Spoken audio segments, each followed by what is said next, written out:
have so many different weapons, and it opens up a lot of different tactics for the player. So if you really like your hidden blade, you can be this assassin that only use the hidden blade to do everything. In the first game you were more like, let's use the counters and that'll be enough. Now you can use that tactics, you have the taunt, so it's not about only weapons. Something we also add up in the gameplay mechanics of like taunting enemies, and then they will eventually attack you, so you can then do a counter. So it's almost a combo, but not a combo about let's press the right button. It's just the idea of like, okay, I'll use my head, taunting, and then the, you know, defense and counter. But for sure, if you have an axe, suddenly the assassin is kind of like this really badass motherfucker. Sorry, I'm French Canadian, I can say fuck and shit, it doesn't mean anything to me. So you can, then really it changed the pace of the fight because it's much stronger. Or if you have the really long spear, you can attack from a distance. So again, it creates a different feeling when you fight, or different tactics. You can even with the spear, you can, you know, you can attack more than one enemy at the same time. Or you can do everything again by being more stealthy, because we made sure also that you weren't being detected so easily in the second game, and that you could assassinate now from everywhere. You can assassinate much more easily from above, from you know, going from a ledge. You can hide yourself in a bale of hay and assassinate from there. So we really made Ezio a much more he's much more a killing machine, I would say, than Altair was.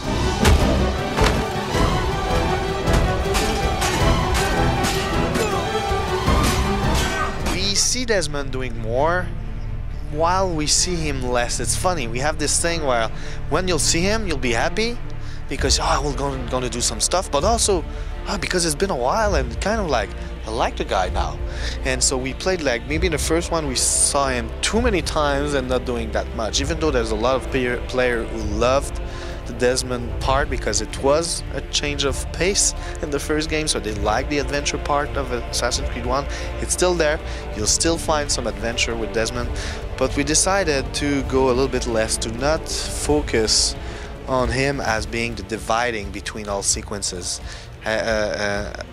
I felt personally that we didn't need it that much, but he's more, the present part is more there now with the database, with some of like weird glyph that you see here and there in the 3D world, with some voices that you hear from the present. So it's funny, like we have less of Desmond, but a little bit more of the present, and actually each time you see Desmond, you're really much happier about it.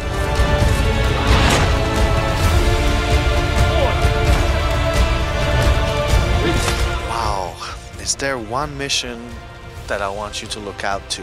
That there's one in sequence. Well, I like them all. It's tough. It really, because it's tough to say this one. I know Christina, the Christina scene. It's Romeo and Juliet, and it's really the classic one. I like all the scenes with Leonardo da Vinci, that really we developed this relationship between two characters. But the scene where Leo and Ezio in sequence 8, where they fight each other when they have an argument about the flying machine, I personally really like it.